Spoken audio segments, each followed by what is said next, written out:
hour and 30 minutes, this program will present in person such bright stars as Fred Allen, Mindy Carson, Jimmy Durante, Jose Ferrer, Portland Hoffa, Frankie Lane, Paul Lucas, Ethel Merman, Russell Knight, Danny Thomas, Meredith Wilson.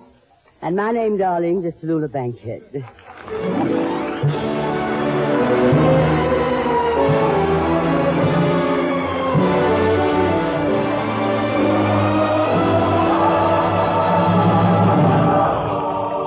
The National Broadcasting Company presents The Big Show.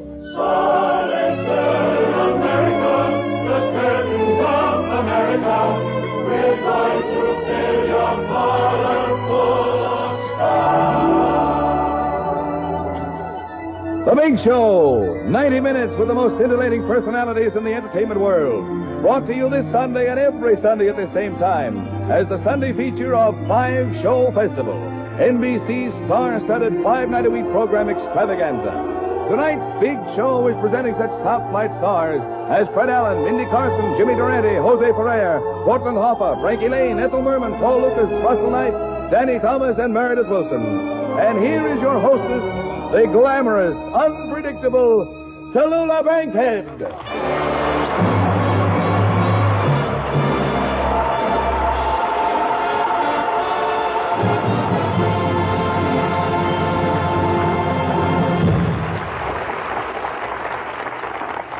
This is Radio 1950, the greatest stars of our time on one big program. And the most fabulous part about this, darlings, is that every Sunday we will present other stars of the same magnitude. Pardon me if I sound like a name dropper, but just listen to 3 or 4 of the names we've lined up for next week's show. Groucho Marx, Annie Bryce, Jane Powell, and Ezio Henza. Well, now, don't just sit there with your mouths open, darlings. I know what you're thinking. You think such a radio show every week is impossible. And I'm sure that after you hear our first broadcast, you're going to say that show was impossible. Oh, no, that doesn't sound quite right, does it? But NBC says nothing is impossible. All it takes is courage, vision, and a king-size bundle of dough. Each week there will be comedy, drama, music, all performed by the biggest stars we can find. Of course, darlings, now and then a clinker may sneak in, but we're going to try... Just a minute. I heard that last remark and I resemble it. Jimmy Durante!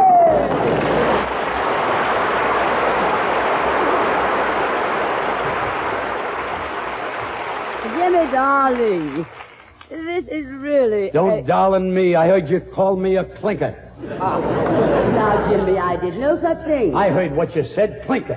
S-T-I-N. No, Jimmy, no. You know I've never accused you of being a clinker. I'm deliriously happy you dropped everything out in Hollywood just to appear on our show. Oh, I didn't come here just for this. I'm here on a secret mission to the United Nations. Really? I've been listening to them UN meetings, and I found out something. What's that, darling? You know what I think? No. I think Malik and Wyszynski are communists. Jim, USSR? Of course I'm sure. That's why I'm here. Well, I'm glad you're with us, because when we first decided to do this show, I said it wouldn't be a big show without Jimmy Durante. You did? Now, that's the kind of a line I can sink my teeth into. Let me read that again. You did? I certainly did. I insisted you be on the show. Oh, you had to insist, huh? No. I even wrote them a letter recommending you. I said, gentlemen, I have known Jimmy Durante for a great many years, and I have always found him to be 5 feet 8 inches tall. 5 feet 9 inches. I now wear my hair in an upsweep. Since last I saw you, I grew some. No, I don't think you are, darling. No, I wouldn't settle for anybody but you, because I've always been your greatest admirer. Well, that makes it anonymous. Because for years I've admired you from afar. With that nose, darling, how else? Tallulah, That's a fine how you do. Goodbye. Oh, no, Jimmy, come back. After all I went through to get you on this program. You mean it was because of my beauty and charm? No, darling. My winning smile? No, darling. My swooning voice? No, darling. Please, I'm running out of reasons. Jimmy, I have a date off the show tonight. Would you care to join us? I'll get a girl for you. Oh, no, not me. I don't go out on blind dates. The other day, a friend of mine gave me the number of a girl he wanted me to know. Blind dates are for me, and when she answered the phone, I gave her my sweetest hello. Snuggling up close to the phone, I says, Durante speaking. How about going out with me tonight? She says, before I go out with you, what do you look like? What a dilemma. Should I tell her the truth and be turned down? Or should I lie and worry about it later?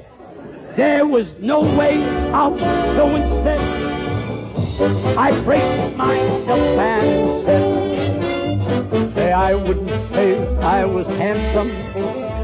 Say I wouldn't say I was cute. I'm not very tall, but gosh darn it all, it's kind of hard to put it in words. You know, the other night, I made a blind date the same way over the phone. I said, hello. She said, hello, come right over. When I got there, she took one look at my nose and said, you sure must have hurried. You forgot to hang up the phone. Yes, it's kind of hard to put it in words. Say it's not that I want to be mysterious. Honest, I'm not trying to stall. Believe me, I'm really quite serious. I'm just an in-between rascal, that's all. I know I'm not good looking, but what's my opinion against thousands of others? Now, I wouldn't say I'm fascinating. Too bad I'm not elucidating. Say I wouldn't even try. When we meet, you'll know why. 'Cause it's kind of hard to put it in words. You know, folks, I got a problem in really describing myself, and it's getting pretty serious. Let's analyze the facts. I can safely say I'm as pretty as Van Johnson. I can safely say I'm as pretty as Tyrone Power.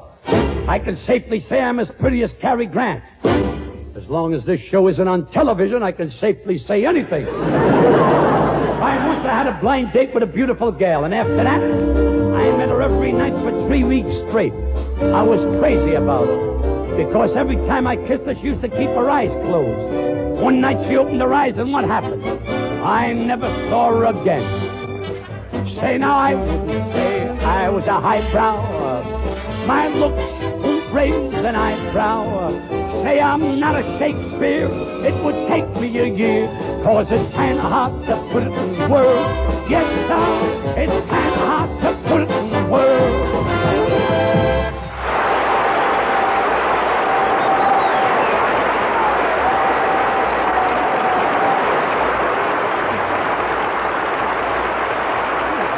Jimmy, darling, I don't know how you do it. Jimmy, come back here. You're a genius.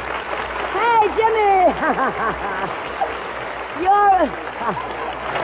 You're a genius, Jimmy. Oh, I wouldn't say genius. Okay, darling, I won't. Wait a minute. Put up a little fight, can't you?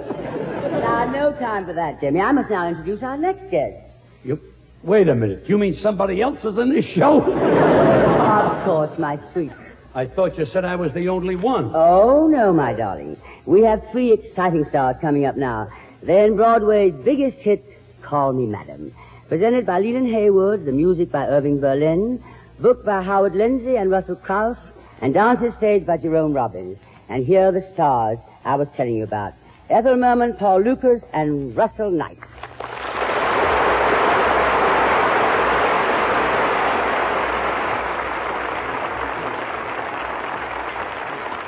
Okay, Chalou. I'm going to my dressing room. If you need help, call me. And from the looks of these characters, you'll be needing some pretty soon. Well, I'm sure I won't need any help here. Because in Call Me Madam, the great Merman is rocking Broadway in her role as Lady Ambassador. She got the job as ambassador because she was Washington's most popular party thrower. Now tell us, Ethel, how you became the hostess with the mostest on the ball. I was born on 1,000 acres of Oklahoma land. Nothing grew on the 1,000 acres, for it was gravel and sand. One day Father started digging in a field, hoping to find some soil. He dug and he dug, and what do you think? Oil, oil, oil. The money rolled in and I rolled out with a fortune piled so high. Washington was my destination, and now who am I? I'm the chosen party giver for the White House clientele, and they know that I deliver what it takes to make 'em gel. And in Washington, I'm known by one and all as the hostess with the mostest on the ball. They would go to Elsa Maxwell when they had an axe to grind. They could always grind their axe well at the party she designed. Now the hatchet grinders all prefer to call on the hostess with the mostest on the ball. I've a great big bar and good caviar, yes, the best that can be found, and a large amount in my bank account when election time comes round. If you're feeling presidential, you can make it, yes, indeed. There are just 3 things essential. Let me tell you, all you need is an ounce of wisdom and a pound of gold. And the hostess with the mostest on the ball. There'll be no mistakes. I've got what it takes to make friends across the seas. I'll make being smart an important part of my foreign policy. I'll cement our good relations when I give my first affair. There'll be special invitations to the Duke and Duchess there, who's already written asking them to call. Not the priestess with the leastest, but the hostess with the mostest, with the mostest on the ball.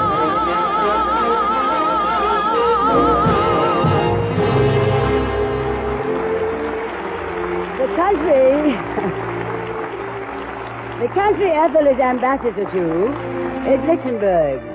Now, don't look for it on your maps, darlings. It's strictly a musical comedy country, full of politics, peasants, and Paul Lucas. Welcome to Lichtenberg. I don't think you know much about us, except, of course, our famous Lichtenberg cheese. I know very well you enjoy it, and we would enjoy it too. But we can't afford it, for we must have dollars, and so we send it to you. At the moment, I am not very popular. As finance minister, I had to cancel our annual Lichtenberg fair. I shall absolutely decline to serve in this post again in next week's cabinet. I shall try to be foreign minister.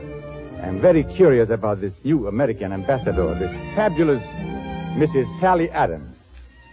What a fantastic country this America. First they create the atom bomb, and then they send a woman as ambassador to Lichtenberg. How they love to play with explosives.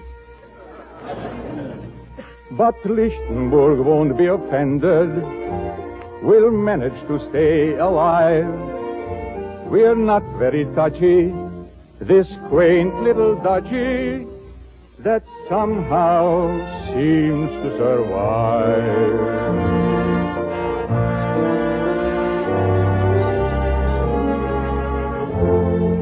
Too small to be a city, too big to be a town, too poor to have an army, and too easy to knock down.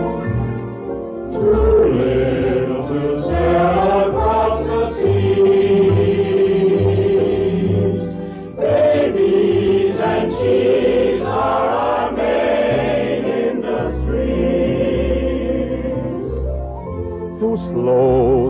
please the young folks, too fast to please the old. Too many who have copper pennies, too few who have gold.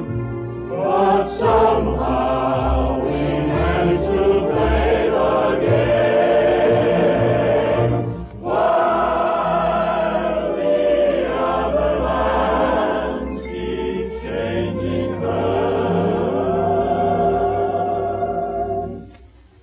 Old Lichtenburg stays the same.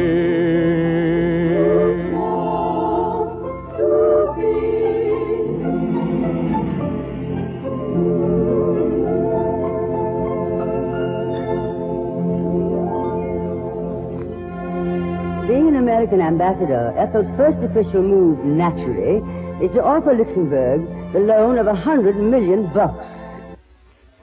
Luxembourg being a musical comedy country, Paul Lucas turns down the loan. But Ethel falls in love with this new type guy, and she doesn't mind dropping a few hints about the way she feels. Money, money, money, money, money, money. Can you use any money today? Money, money, money, money, money, money. Nice new bills that we're giving away. There are photographs on every one, Lincoln, Grant, and Washington, or you might like the ones with Henry Clay. Can you use any money today? 2 million, 4 million, 6 million, 8 million, 10. Take what you want. When it's gone, you can come back again. Bills that haven't been printed yet, you can have them by the sack. Coins that haven't been minted yet, that you never have to give back. Money, money, money, money, money, money. Uncle Sam puts it right on the line. And if we ever run out of checks for him to sign, you can have mine, all of mine. You can have mine. Money, money, money, money, money, money. Can you use any dollars today? Money, money, money, money, money, money. We've so much that it gets in our way. In our treasury there's a mighty sum, millions we've subtracted from the envelopes that hold our take-home pay. Can you use any money today?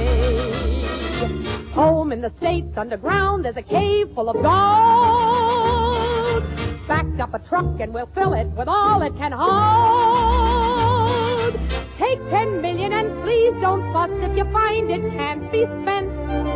You can lend it right back to us and we'll pay you 7%. Money, money, money, money, money, money. Uncle Sam puts it right on the line. And if that fellow with whiskers ever should decline, you can have mine, all of mine. You can have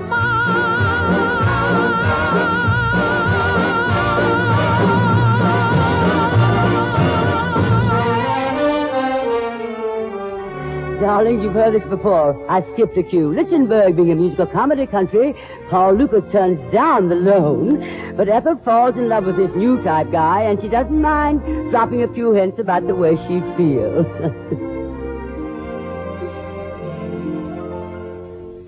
Please let me say from the start, I don't pretend to be smart. I just suggest what I think best, having your interest at heart. I only want what's the best thing for you, and the best thing for you would be me.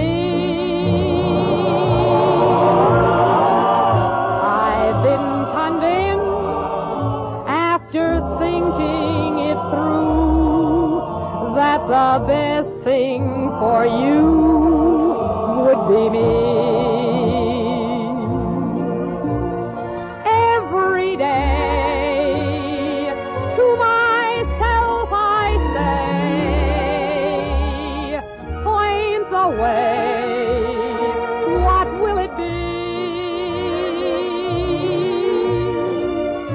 I ask myself, what's the best thing for you? And myself and I seem to agree that the best thing for you would be me. Every day to myself I say, point the way, what will it be? I ask myself, what's the best thing for you? And myself and I seem to agree that the best thing for you would be me.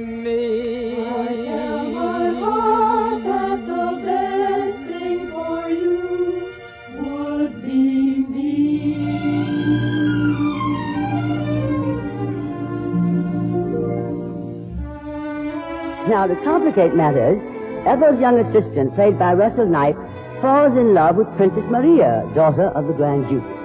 Well, Ethel and Russell have rough going in their respective love affairs, so they put their heads together, and they're going to sing about it for you. I hear singing and there's no one there. I smell blossoms and the trees are bare. All day long I seem to walk on air. I wonder why. I keep tossing in my sleep at night. And what's more, I've lost my appetite. Stars that used to twinkle in the sky are twinkling in my eyes. I wonder why. You don't need analyzing. It is not so surprising that you feel very strange but nice. Your heart goes pitter-patter. I know just what's the matter, because I've been there once or twice. Put your head on my shoulder. You need someone who's older. A rub down with a velvet glove. There is nothing you can take to relieve that pleasant ache. You're not sick, you're just in love. You don't need analyzing. There's no one there. So surprising that you feel blossoms and the trees are bare. All day long I seem to walk on air. I wonder why. Because I've been there once or twice. Put your head on my shoulder. In my sleep at night. And what's more, I've lost my appetite. Stars that used to twinkle in to relieve that pleasant are twinkling in you're not sick, my you're eyes. I wonder why.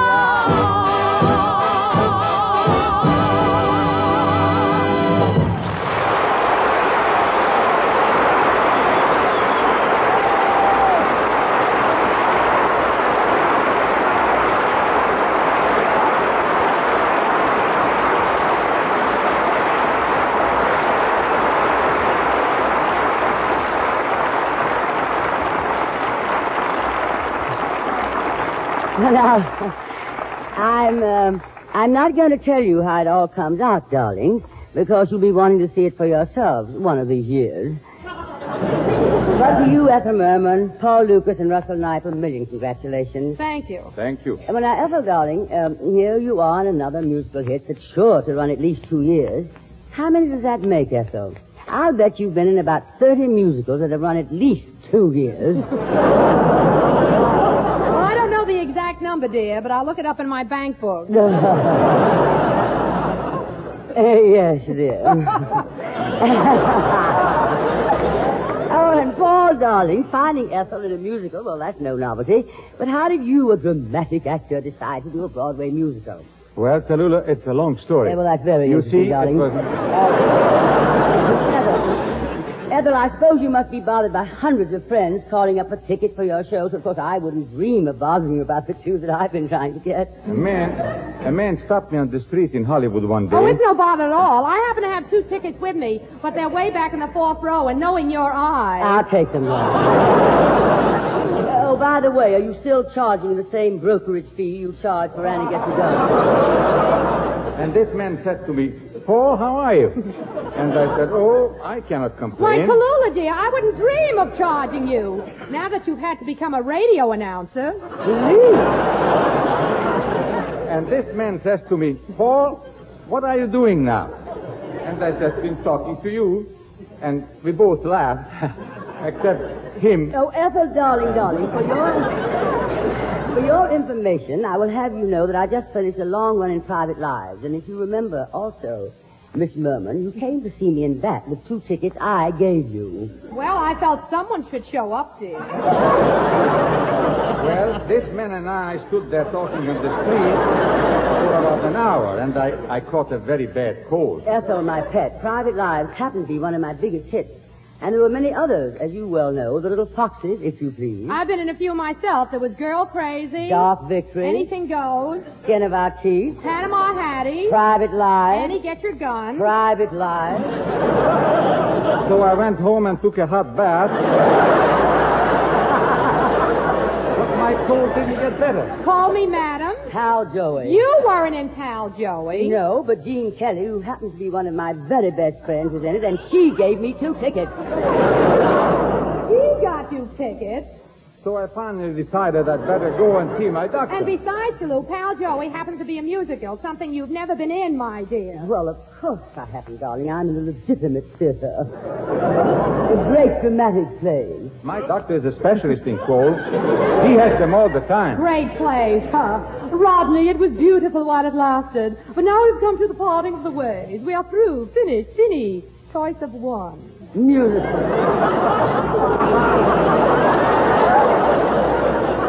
Musicals indeed. Ha! I got rhythm.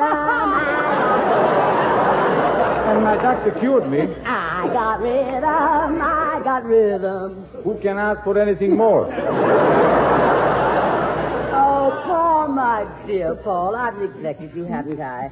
Now, what were you saying, dear? Well, it is a long story, Tallulah. You see, a man stopped me on the street in Hollywood one day. Tallulah, dear, will you excuse me? I have to go to my dressing room and change for my next scene. Of course, Ethel. Go right ahead. It was so nice talking to you. We always have such stimulating conversations when we get together, don't we, darling? Oh, I wouldn't have missed it for the world. And I want you to know, Tallulah, that Paul and I have had such fun working with you, haven't we, Paul? And this man says to me, Paul, how I are want you? you to know, Tallulah, that it's an honor and a pleasure to be on the same stage with such a gracious and talented artist as you are. Now, just a minute. What do you mean by that? Oh, Tallulah, for goodness sake, let's not start that again, because if you do, I'm liable to haul off and ring your chimes. If anybody is going to ring my chimes around here, I'm going to ring my chimes. This is NBC, the National Broadcasting Company.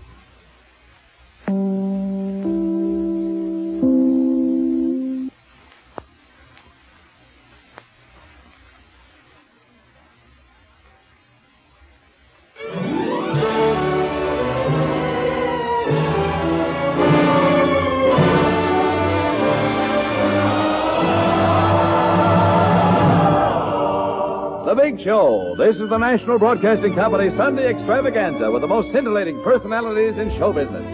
This portion of the program is the Sunday feature of NBC's star-studded 5-show festival of comedy, music, drama, and mystery, presented 5 nights a week. And brought to you by RCA Victor, world leader in radio, first in recorded music, first in television, and by the makers of Anacin for fast relief from pain of headache, neuritis, and neuralgia. The big stars in our first program are Fred Allen, Mindy Carson, Jimmy Durante, Jose Ferrer, Portland Hoffa, Frankie Lane, Paul Lucas, Ethel Merman, Russell Knight, Danny Thomas, and Meredith Wilson. And here is your hostess, the glamorous Tallulah Bankhead.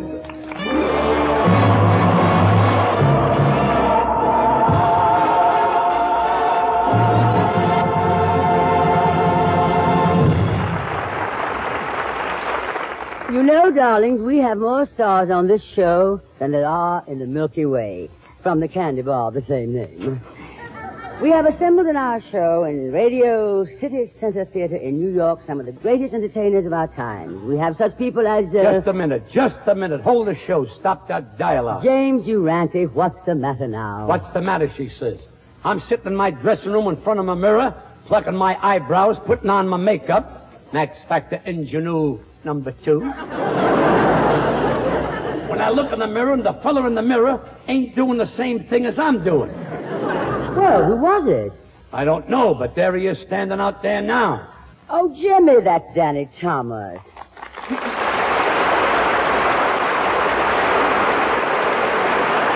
evening. Danny, darling. Just a minute, you. You mean me? Yeah, you. I want to ask you a question. Answer yes or no. Where did you get that nose? I might ask you the same question. Where did you get your nose? I had this nose for years. Well, I've had my nose for years. Oh, now, please, darling. Stay out of this, no nose. This is a catastrophe. There's only room on this program for one schnozola. Either he takes his nose and goes, or I take my nose and goes. Goodbye, Jimmy, darling. This is sabotage. Okay, I'm going, and after the show, I'll be waiting outside for you and your nose. Yeah, what are you going to do about my nose? I'll cross that bridge when I come to it.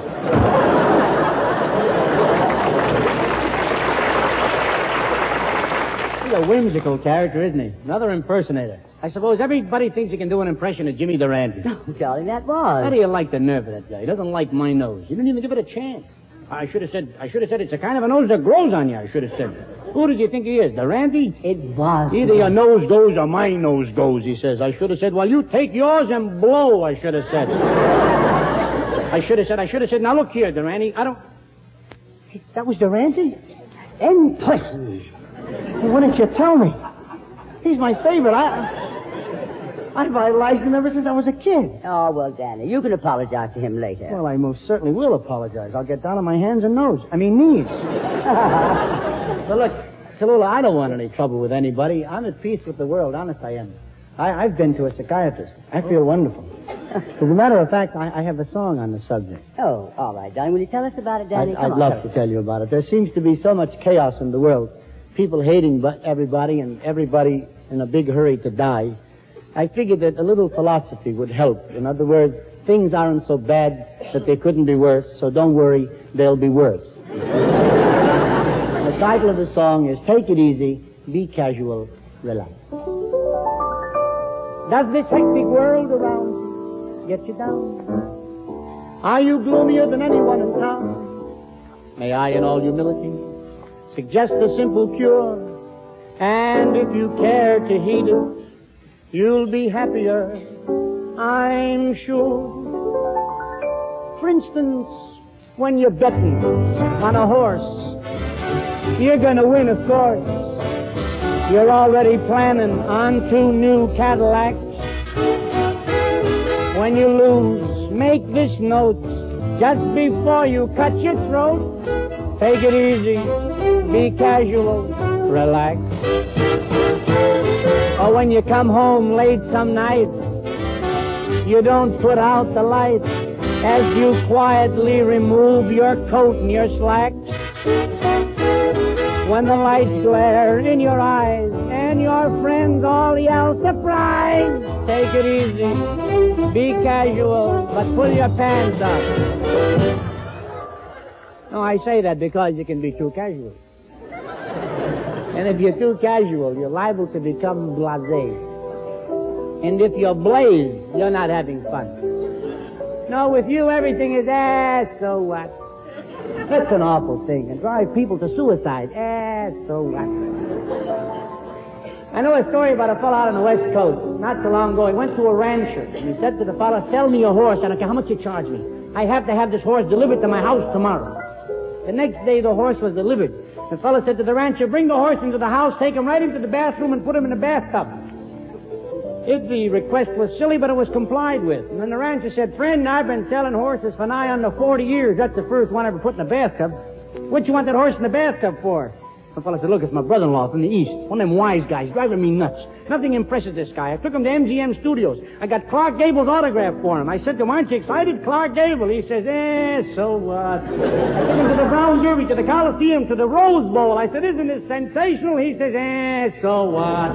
Nothing disturbs that guy. Nothing excites him. Everything is, so what?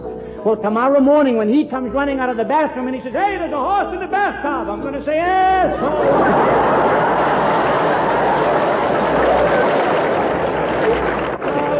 Take it easy. Be calm and be cool. Men, if your wife runs off with all your jacks, it could be worse. She might come back. And bring her mother with her. That was cruel. I apologize. I wish to apologize to all the mothers-in-law present and those who are listening. Not mine, just to those present. I'm not going to tell mother-in-law jokes. I stopped telling those kind of jokes 14 years ago. That's when I got married. Since then, they haven't been so funny. But I read a story in a book on folklore called Mother-in-Law Relativity. That to me is as fine a bit of psychology coupled with humor I've ever read. And you've got to hear it. Two women meet in the street, and after the usual salutations, one woman says, and tell me, darling, how's your daughter? She said, my daughter, thank God, very lucky. My daughter married a man that's a prince. You don't let her put her hands in cold water. She stays in bed till 12 o'clock noon every day. Shops by sex like a movie star. And what do you think? Every afternoon, drinks cocktails. My daughter's very lucky. The woman said, that's wonderful. And how's your son? Don't ask. That poor boy. He married one of those fancy schmancy girls but got to stay in bed till 12 o'clock noon every day. Spends all of his money by sex and she's a drunkard. Drinks cocktails all the time.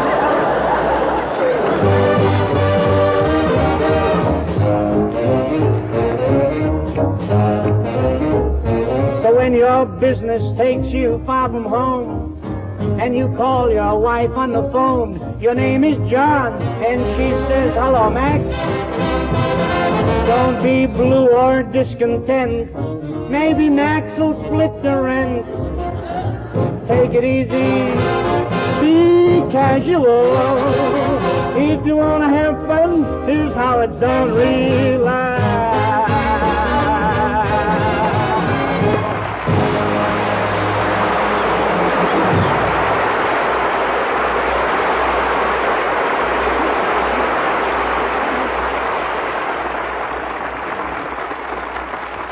Danny, that was delightful. And what a performance you gave, especially for someone who's just flown in from California. You must be dead tired, darling. Yes, and I can say in all modesty that everyone thinks I'm a tired comedian.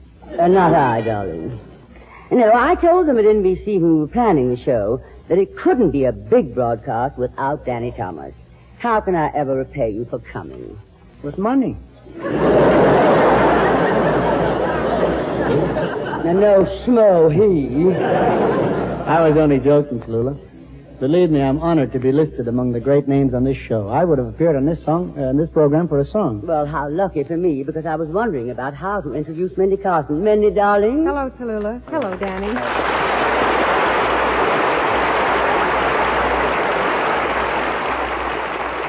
Mindy, Danny just told me that he would do this show for a song. So it's up to you, darling. How about it? Oh, yes, I'd love to. I'd like to sing my latest RCA Victor recording. It's called A Rainy Day Refrain.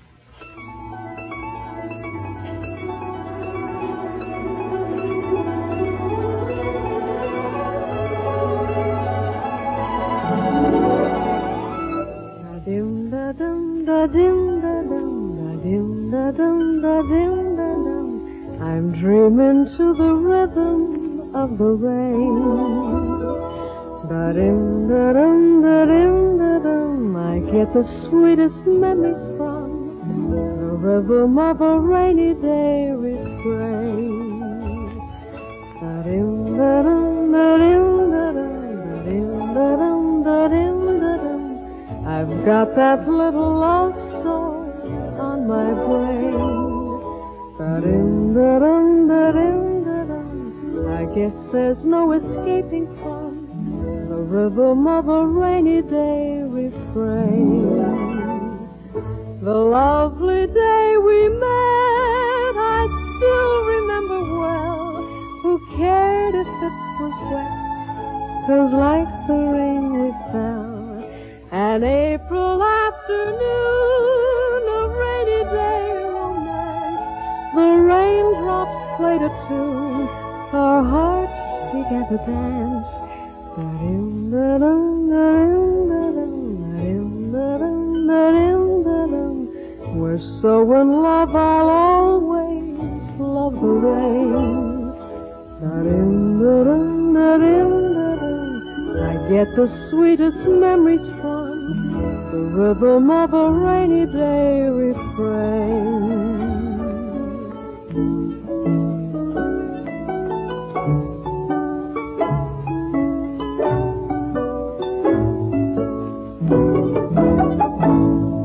The lovely day we met, I still remember well. Who cared if it was wet? 'Twas like the rain we fell. An April afternoon, a rainy day romance. The raindrops played a tune, our hearts began to dance. Da-dum, da-dum, da-dum, da-dum, da-dum, da-dum, da-dum, da-dum. We're so in love, I'll always love the rain. Da-dum, da-dum, da-dum, da-dum. I get the sweetest memories from the rhythm of a rainy day refrain. The rhythm of a rainy day refrain.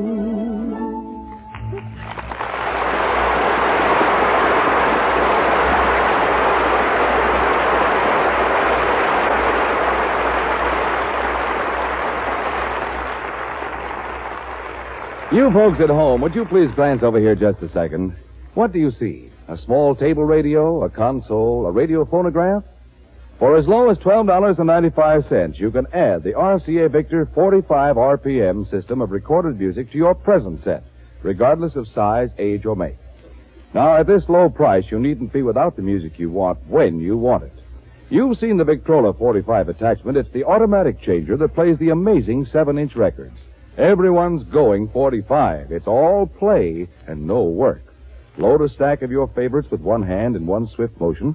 Press a button and relax. 45s can play as long as ordinary 12-inch records, and you can store them in a bookshelf. The 45 is yours for only $12.95. So don't put off all that pleasure.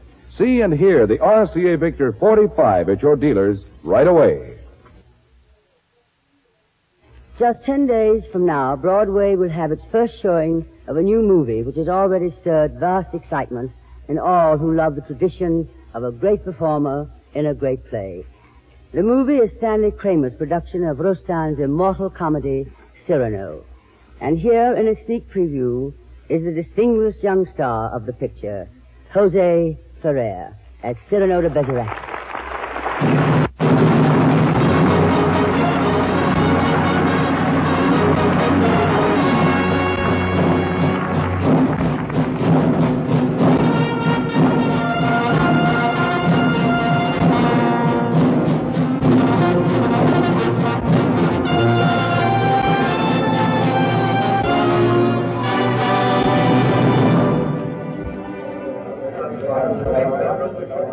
The time, 17th century France.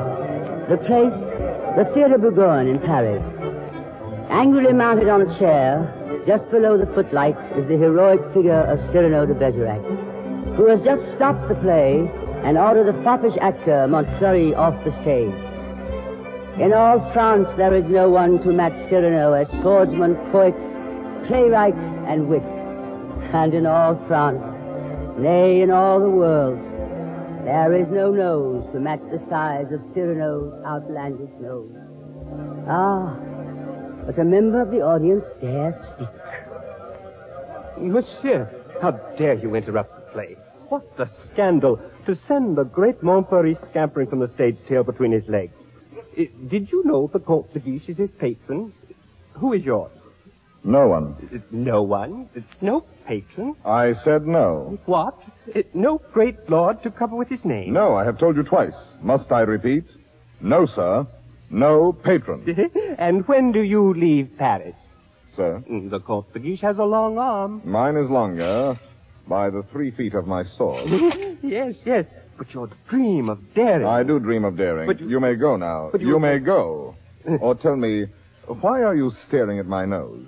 No, Does it astonish you? Oh, your great misunderstanding. Is it long and soft and dangling like a trunk? I never said I... Or crooked like an owl's beak? Really, Or perhaps a pimple ornaments the end of it? Oh, no. Or a fly parading up and down? What is this portent? Oh, please. This phenomenon? I have been careful not to look. Oh, and why not, if you please? Why? It disgusts you, then? Oh, my dear Does sir. its color appear to you unwholesome? Oh, by no means. Or its form obscene? Not in the least. Then why assume this deprecating manner? Possibly you find it just a trifle large. Oh, no. Small. Very small. Infinitesimal. Tiny. What? You accuse me of absurdity. Small, my nose? Why, magnificent, my nose. My collar. You're choking. You pug, you knob, you buttonhead. Know that I glory in this nose of mine, for a great nose indicates a great man. Genial, courteous, intellectual, viril, and courageous. Whilst your face, that blank, inglorious concavity which my right hand finds on top of you, is as devoid of pride, of poetry, of soul, of picturesqueness, of contour, of character, of nose, in short, as that which at the end of that limp spine of yours, my left foot... Oh, help! Help! Help the God! Help!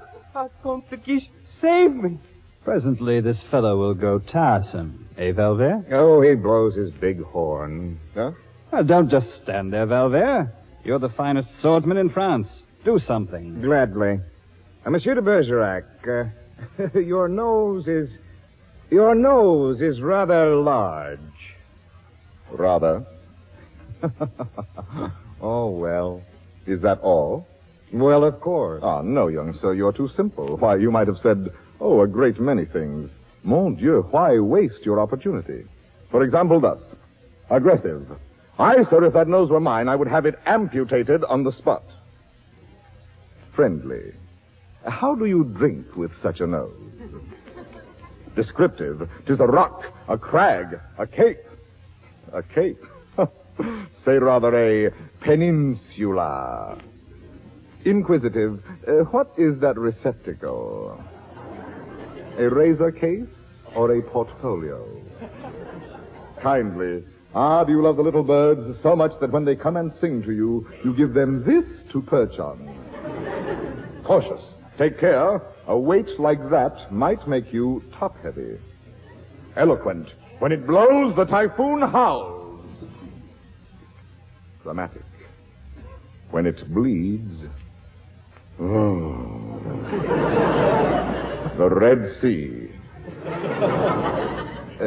Simple.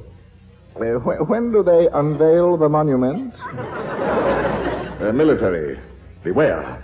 A secret weapon. Respectful, sir, I recognize in you a man of parts, a man of, prominence.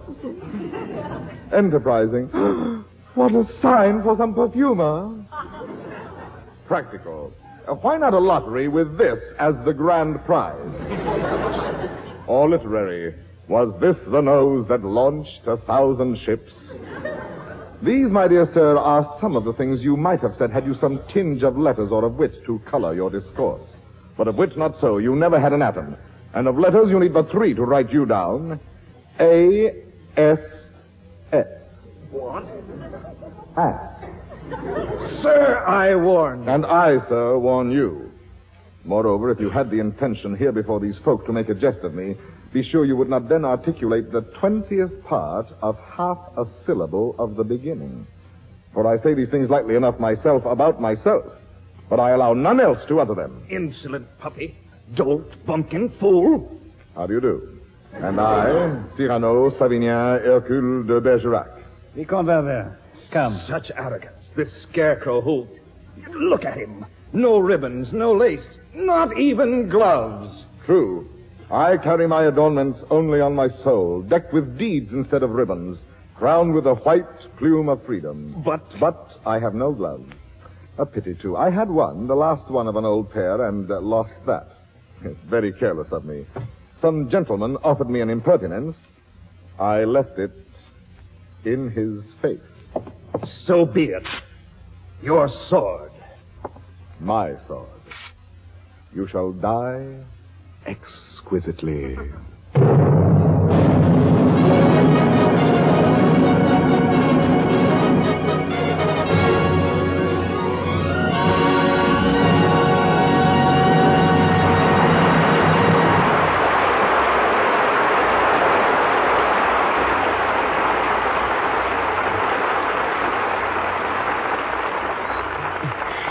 Well, Jose, that was a very exciting performance you gave us, Cyrano. And I know when everyone sees you in the picture, they'll be even more thrilled.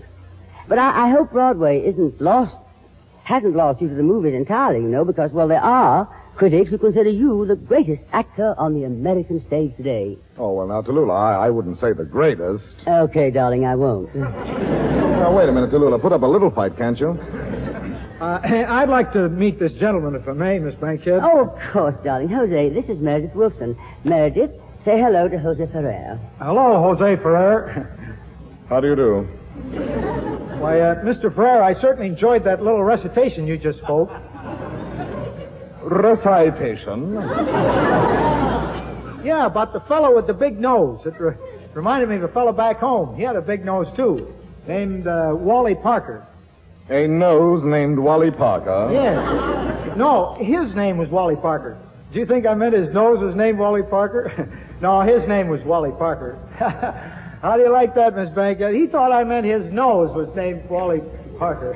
Meredith, dear boy, will you go on with your sordid little story? Yes. Well, this all happened back in my hometown, Mason City, Iowa. Yes, a one-nighter. Yeah. And one night he was going to propose to his girl, Susie Witherspoon. But on account of his nose, he just couldn't get up the courage to ask her to marry him. Well, she finally married a fellow named Ralph Douglas. He's in the feed business. They're very happy.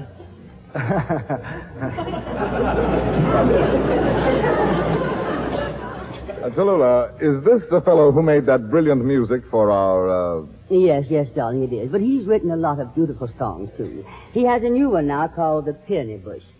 How about it, Meredith? Will you play it? Sure, I'd be glad to. Oh, by the way, I just happened to remember. The fellow's name was Ben Parker, not Wally. That makes it even funnier.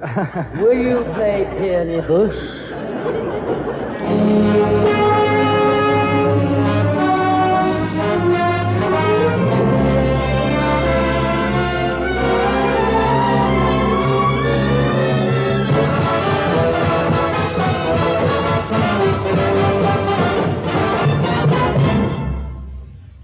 Every rose, every tree, and every bird and bee seem to rate a roundelay or two.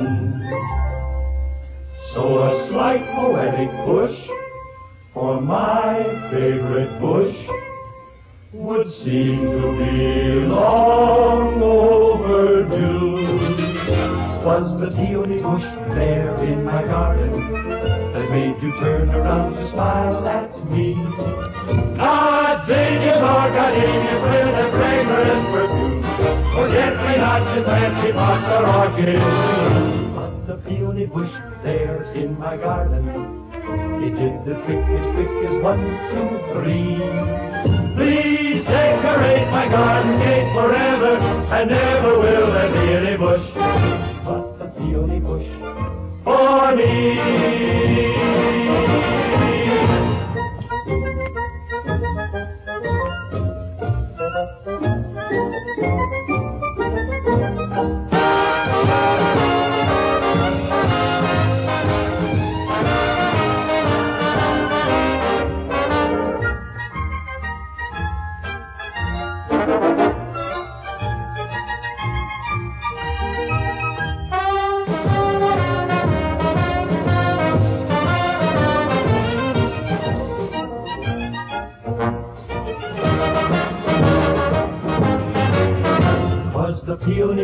there in my garden that made you turn around to smile at me. Gardenias are gardenias with a fragrant perfume. Forget-me-nots and fancy pots or orchids bloom. But the peony bush there in my garden, it made you linger till you missed your bus. Please linger here beside me, dear, forever, and never will there be any bush but the peony bush for us. There are lots of other kinds of plants that really would enhance any garden, I'm sure you'll agree. But never will there be any bush but the peony bush for me.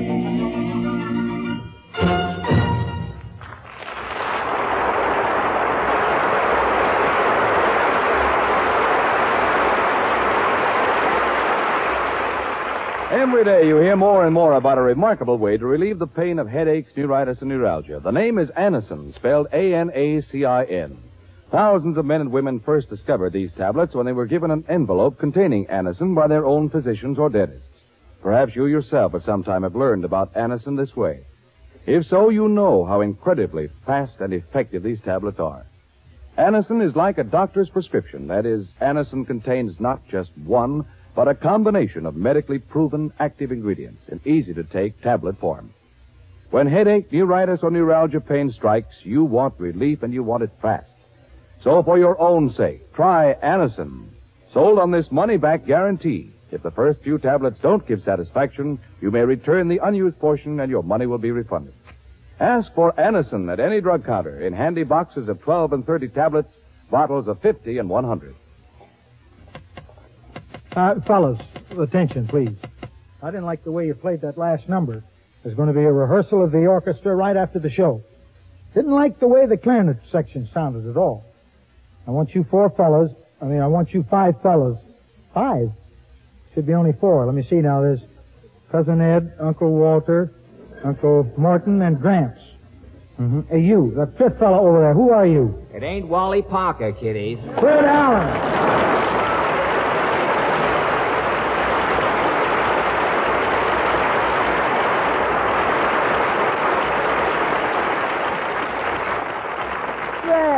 Come on out here. What are you doing in that orchestra? Well, NBC, you still being convulsed? Yes, darling. Well, NBC has tried me on radio, and they've tried me on television.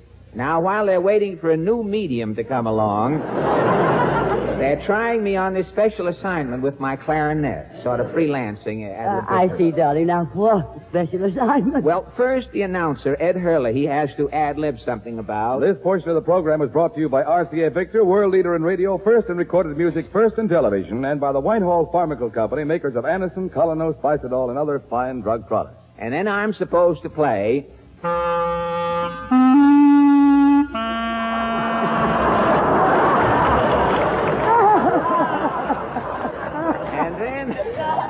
The first time you ever had a half-a-tone chimes in the history. And then I am supposed to say, this is NBC, the National Broadcasting Company.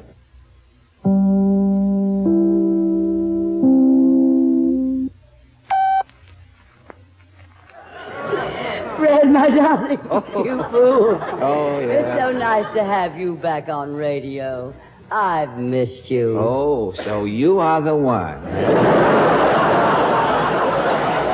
According to Hooper, you are the one. No, darling, we've all missed you. Why don't you come back, Fred? Well, I'll tell you, darling. I have been dabbling in something which, for the want of a better name, we shall call television. Please, darling, people are eating. Oh, I'm sorry. Say, you didn't by any chance happen to see me on my first television show, did you? No, I didn't, Fred. You weren't home? Oh, yes, I was home, darling. Oh, no set, darling? No guts, darling. Well, you know television's a new medium, and I have discovered why they call it a medium. Because nothing is well done. Oh, very little.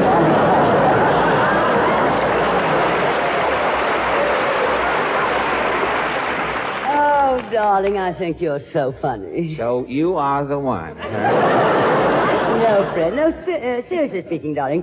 Well, as if we haven't been. What else? Well, no. Why did you leave radio? Well, I'll tell you, Tallulah. They wanted me to do one of those programs where you call up people on the telephone and ask them questions and give them prizes, you see. And that's why I quit and went into television. Do you mean? Yes, it was a choice between the medium and the telephone.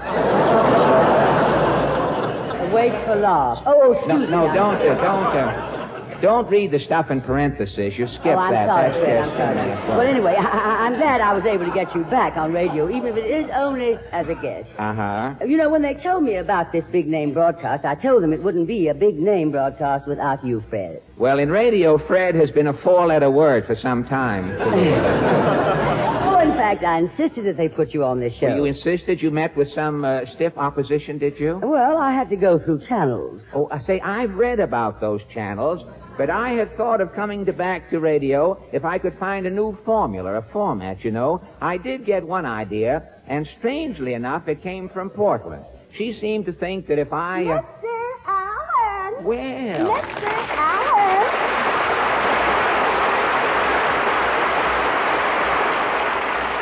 Well, as I stand here and feign surprise, if it isn't Portland now. Portland, Georgia, I had some more here. See, we didn't rehearse the audience. It says applause after this, but you see, the rehearsal. This is what's mixing things. Portland, you're just in time. This is Tallulah Bankhead. Hello, Portland. I'm glad to see you. How do you do, sir? Portland, I understand that you weren't on the first television show Fred did. Why was that? But my dress wasn't cut low enough. Oh. You mean a dress with a V-neck? A TV neck. Well, before this conversation gets too fey, Portland, how about telling Tallulah the idea you thought up for a radio show for me? Oh, I didn't think of it. No. Mama thought of it. Oh, your mother is writing for radio now? Well, by the way, I was on television the other night, Portland. Did your mother see me? Oh, she never could. You mean that your mother thinks that I... As Mama put it, to the high heavens. Ad lib, a stinging retort. Fred, you're reading the parentheses. Oh, the parentheses, this jumbo type. Oh, yes, well, Portland, enough of Mama as a George Jean Nothing. Now, how about this idea of hers for a radio show? Yes, let's hear the idea. The idea, well, Portland. Mama thought first you ought to have an announcer who's big and fat and jolly and laughs all through the program. Yucks it up, huh? And you ought to get an orchestra leader who's tall, good-looking, and eats ham hocks. Ham hocks? Well, say, Portland, that sounds like... And you have a young fellow who sings, and his mother always wants you to pay him more money. Singer, but Portland, that idea... And you have a butler who drives your car, which is a broken-down Maxwell. Maxwell, but... And you have a quartet that sings your commercial. Commercial, but... And for your sponsor, you get a cigarette company. Cigarette, but... And you'll be the star of the show, Mr. Allen. Oh, really? I can be in it, too, huh? You wear a toupee. Yeah. You're always 39 years old. You play a violin, and you do your own laundry. Yeah. And you have a washing machine that you rent out to your neighbors. Say. And you're very tight, and you keep your money down in a ball. I'm sort of the pinch penny type, huh? Yes, and that's a wonderful title. You could call it the Pinch Penny Program. Well, I don't know, Portland. What's the future in becoming a salesman for Jell-O? I mean, where could you go? Well, what's the matter? Do you think Mama's idea revolutionary? Well, it is a little revolting. What do you think, Miss Bankhead? You haven't had any lines for a whole page. I was wondering when you'd notice, darling. Do you think that kind of a program would go anywhere? Yes, darling, to another network. Well, how about trying out this idea right now, Mr. Allen? No, I don't think I could... But, Mr. Allen, what have you got to lose? Face. An excellent reason for doing it, darling. So on with the Pinch Penny program. Pinch Penny.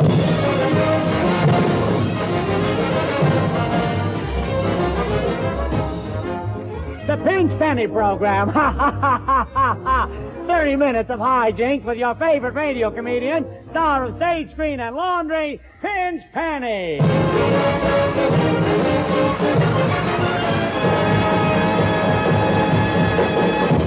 Well, here it is, 7 o'clock, and Pinch Penny isn't here yet. I wonder where he can be. Say, that always gets me. There's a guy who gets $25,000 a week for doing that program, and you know he's not going to be late. He's probably been standing there since noon with his bare money belt hanging out. Try another opening. Could you scare up another opening? Okay. Well, as you know, ladies and gentlemen, this is the first show of the new season. And so we give you the star of our show, just back from an extended 3-month, 40-cent tour of Radio City, Pinch Penny. Hello again. Hello again, this is Pinch Penny. And Don Thomas, you know that's not true. You know I took a cruise to Honolulu. It was a wonderful boat trip. Really? How did you go, Mr. Penny? First class? Well, not exactly. Second class? Well, no, you see... Third class? Well, no, Don Z. Oh, then you must have gone steerage. Steerage? Why, Don, how can you say that about me? It's easy. Didn't you find it pretty crowded down in steerage? Don, for your information, I'll have you know that I had the whole boat to myself. What boat was that? Well, it was one of those little boats that hangs over the side of the big boat. Oh, so you went stowaway. Yes, that's the class I was trying to think of. And it's the only way to travel, Don, with the wind and the spray in my hair. Your hair, Mr. Penny? Well, I had it hanging over the side of the boat. Now, stop that, Don. Did you like Honolulu? Oh, it's so colorful there, and I'll never forget the day we docked. All the little native boys standing on the pier, and the people on the boat throwing pennies into the water, and the way those little rascals dive in and fight to get that money. They go to all that trouble for pennies? Well, after all, Don, it's not taxable. No inheritance tax or anything. Liquid assets, you know, just as you pick it out. Now, Mr. Penny, don't tell me that you... Now, Don, please, after all, say, where is everybody? Where's Dennis? I want to talk to Dennis about his song for our first show. Oh, here he is. Hello, Dennis.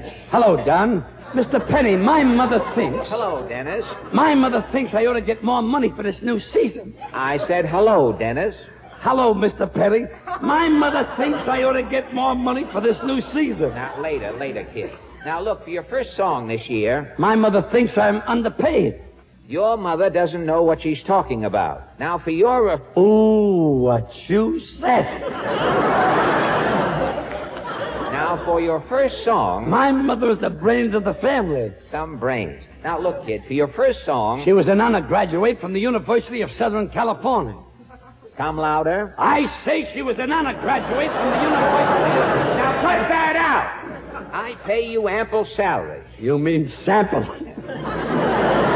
My mother says that Bing Crosby makes as high as $50 a week and sometimes $75. Well, Bing Crosby has a lot of interest. He's in the orange juice business. He owns a baseball club. Where does he find the time for all that? He makes movies. He runs a racetrack. Where does he find the time for all that? He has 4 sons.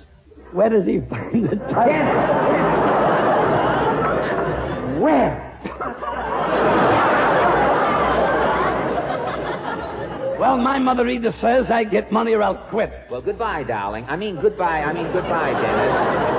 Every time I open my mouth to quit, somebody says goodbye, darling. All right, goodbye. And my mother says she's going to send you back these pennies you sent from Honolulu. Where? Mr. Penny, you don't mean you dove for pennies with those kids in Honolulu. Well, the water was so delightfully warm, Donzie. And now I am in the spot. What am I going to do about a singer for the program? Oh, don't worry about that. Singers are a dime a dozen. They are? Where? Where can you get them for a dime a dozen? Where are singers for a dime for a dozen? Where? There's a bunch of singers in a choral group here. Say, any of you boys want to sing on this program? I'll sing. All right, boy. Step over here. What's your name, son? Frankie Lane. Frankie Lane.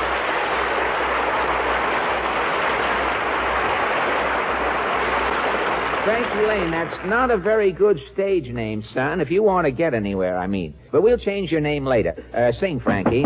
Hold it just a minute, kid. Come in. Mr. Penny? Yes, I'm Mr. Penny. Mr. Penny, I'm making a survey of all the men in this district. What is your age? 39. Well, We are making a list of all available men under 40. I am from your local draft board. Oh. Well, I've been meaning to talk to you guys on the draft board about that. Sing, kid. I had this trouble during the Spanish-American War. You see, Mr. Ashoka...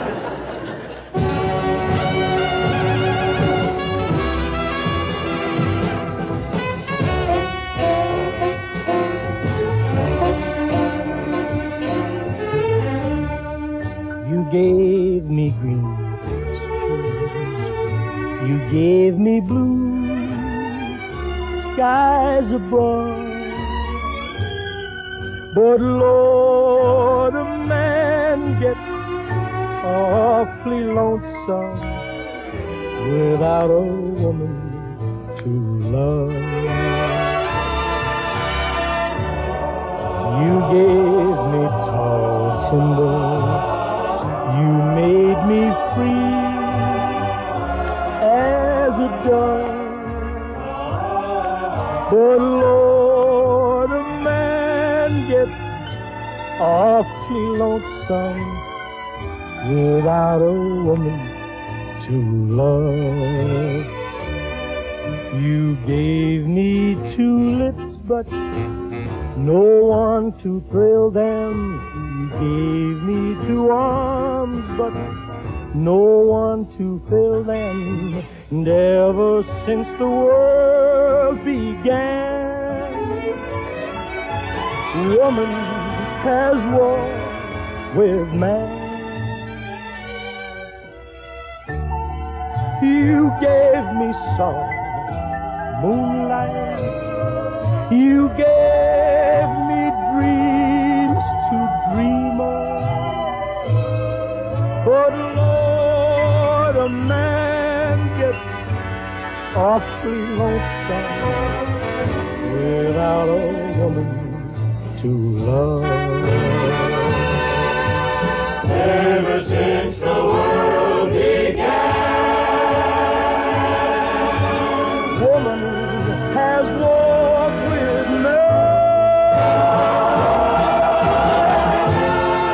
You gave me soft moonlight, you gave me dreams to dream of. But Lord, a man gets awfully lonesome without a woman to love. Lord, a man gets awfully lonesome without a woman to love.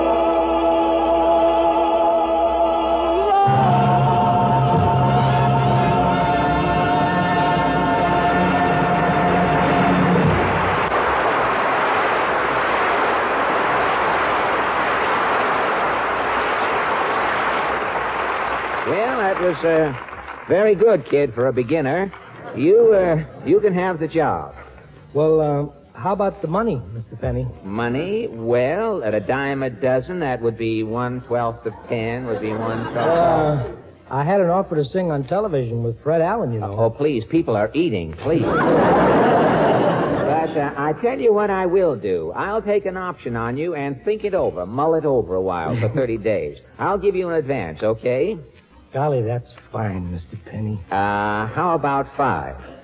That'll be wonderful. Here you are. There's 1, 2, 3, 4, 5. Gee, thanks, Mr. Penny. So long, kid. Golly, Indian heads. And they're so bright and shiny. Where is everybody, Mr. Penny? We got to have a rehearsal of the show. Well, Portchester should be here any minute with the scripts. Well, here's Portchester now. Oh, yes. Hello, Portchester. Hello, Bo.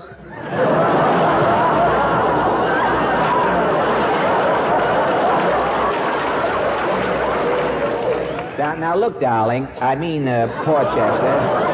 Did you finish typing the scripts? Yes, Bo, but I had a lot of trouble. It's tough to write on the typewriter with only 5 keys on it.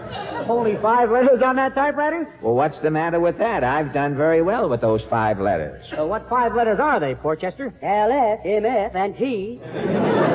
Well, it's like sending up smoke signals. Well, it's a Corona typewriter, isn't it? Mr. Penny, I think you're the funniest. So you're the one. Well, I wish the rest of the cast would get here so we could rehearse. Well, Mr. Penny, I have the quartet here if you wanted to run over the commercial. We have no commercial. This is a sustaining program. But they've already rehearsed it, Mr. Penny, haven't you, fellas? But, fellas, we don't need a quartet. We have no commercial. Okay, fellas, let him hear it. But fellas... S-U-S-T-A-I-N-I-N-G, we're sustaining NBC. S-U-S-T-A-I-N-I-N-G, who's sustaining OTV. But fellas... S-U-S-T-A-I-N-I-N-G, all the stars are here. Boys, men... Quiet! Quiet! Now look, whap!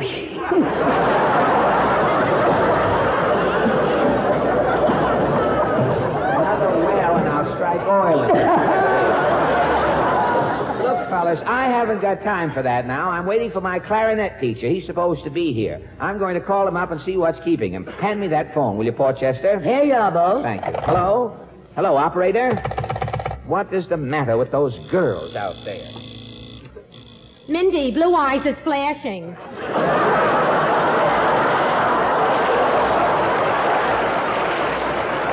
If they are, Ethel, it's the first time I ever saw them flash. Did he give you a present when he got back from his vacation? Yeah, he gave me a locket. Ain't it a beauty? Oh, yeah, an Indian head. But it's nice, though, isn't it? Oh, they're a dime a dozen. Oh, not these. They've gone up. They're 10 for a dime. But instead of bringing me expensive gifts, I sure wish he'd stop making up new rules. Oh, Mindy, you're always telling me about your troubles. I have troubles, too, but you never ask me how I'm getting along. All right, Ethel. How are you getting along? Don't ask. How are you getting along with Herman? Don't ask. Gee, I thought he was going to take you out Saturday night. Didn't ask. Why? I thought he had intentions. Oh, sure he's got intentions, but he don't want to get married. Oh, man, you sure got to hand it to him. Not Herman. He takes it himself.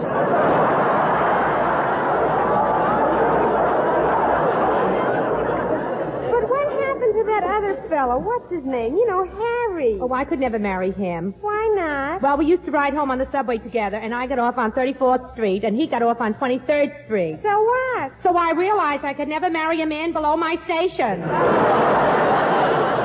Say, Ethel, he's flashing again. Maybe we ought to answer. Hello, hello, yes, hello. Hey, what's going on out there? I want you to get my clarinet teacher on the phone for me and tell him to come right down here. What? Oh, all right. I'll give you one, too. Gold diggers, copper diggers, Indian heads she wants here. I'm back, Mr. Penny. My mother changed my mind. Oh, she did? But this is going to be my last season because for next year, my mother's got me a contract with Metro Goldwyn Mayer for $1,000 a week. 1,000? Yeah. That's right, 1,000 a week. MGM signed a contract with you? Ooh, signed. Now cut that out. Have no fear. Meredith Harris is here. Well, it's about time. It's about time you showed up. Where were you? Now, take it easy, Dad. I'm here, ain't I? Where was you? He asked me. Where was you? I said, where were you? Okay, if you're going to get geometrical about it. Well, ain't we dandy? If I'd have known, I'd have brung you an apple. It's not brung, it's brought. Ah, tell it to the morons. What goes around here? How about the rehearsal? You'll have to wait until we get through with my clarinet lesson. Until my teacher comes, I think I'll do a little practicing. Mm-hmm. My teacher will be here any minute. He comes by bus, so it'll take a little while for him to get here.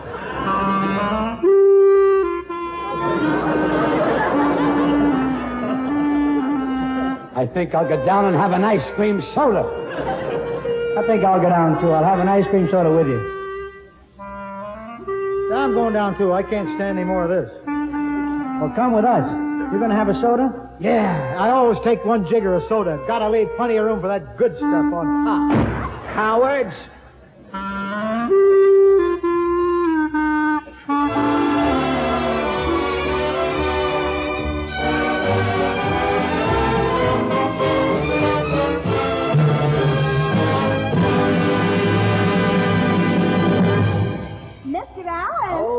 you're back again, are you, Portland? Well, tell me, what did your mother think of the way we took off that sterling character she originated for radio? Well, Mr. Allen, she doesn't think it's your type of program. Oh, really? She has another fellow in mind for it. Mr. Livingston, I presume? Well, she has got a wonderful idea that would just fit you. Oh, another idea, really? She thinks you ought to have a program where you walk down an alley and you talk to people you meet there, like a Southern congressman, an old farmer, and an Irishman. And you tell a lot of old surefire jokes and find myself broadcasting at the same time everybody else is listening to a quiz program someplace. I know what you mean, Portland. I'm not going through that again. No, sir, I'm not.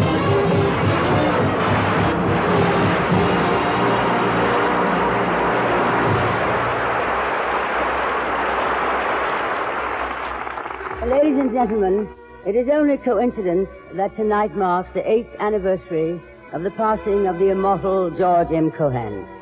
It is a fitting coincidence for us because we all somehow feel the presence, the friendly approval, the exhilaration one always knew when George M. was around. The big show would not be truly big if we did not have something here that was created by the greatest showman of them all. We have his songs, and we're going to sing them now, and we feel you'd like to sing along with us. So on stage, Jimmy, Fred, Danny, Ethel, Frankie, Mindy, everyone, and keep a place for me. Our cue, Meredith. It's time for George M. Cohan to take another bow, leading off with Fred Allen.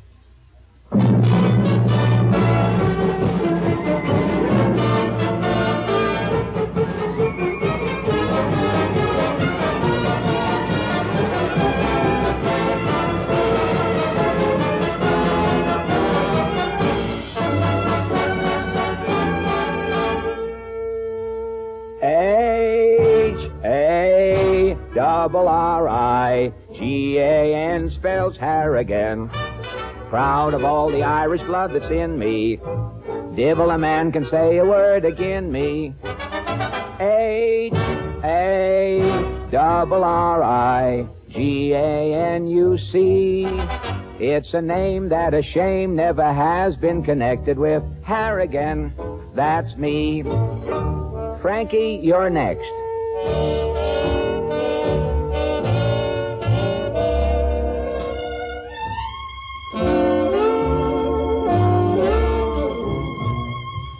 For it is Mary,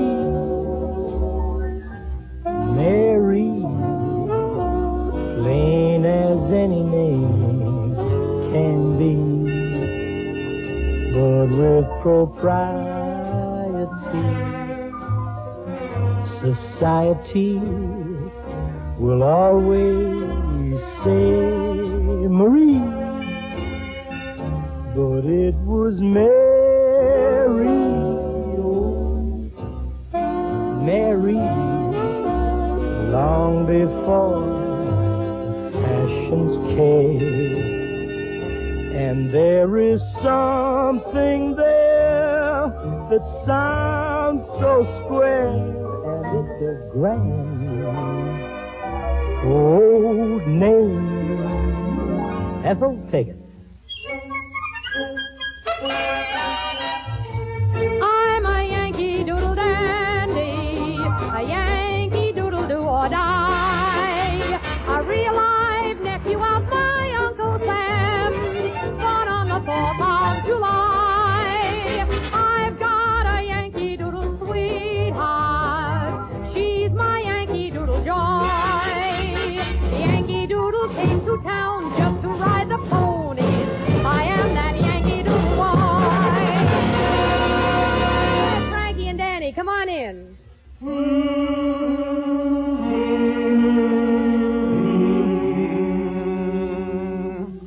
Honest little girlie, I am strong for you. When you go away, I'm gonna long for you. Won't you please encourage me with just a word or two? Do. We might get arrested. You needn't say you love me, for I'm pretty sure you don't. But tell me that you like me, and there's nothing that I won't be glad to do. That honestly and true, I go along for you, I do wrong for you, because I'm awfully strong for you. I'm strong for you. You're on, Jimmy. Now always leave 'em laughing when you say goodbye. You wear out your welcome if you moan or cry. When you meet a fellow with a tears in eye, you can leave him laughing if you try. Now interrupt the fella with a joke he's never heard. He will laugh and then declare that it's a bird. When he's giggling good, you know, that's the time to turn and go. Always leave him laughing when you say goodbye. Mindy Carson, you're next.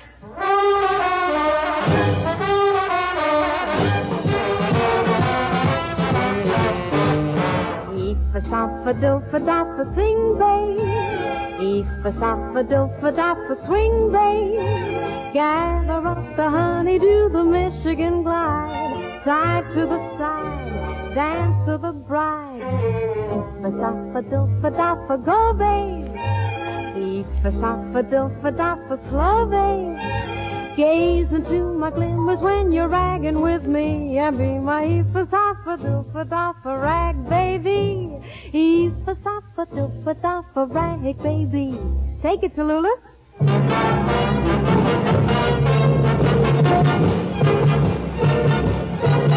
Give my regard to Broadway. Remember me on Herald Square. Tell all the boys at 42nd Street that I will soon be there. Whisper of how I'm learning to mingle with the old time song. Give my regards to old Broadway and say that I'll be there long.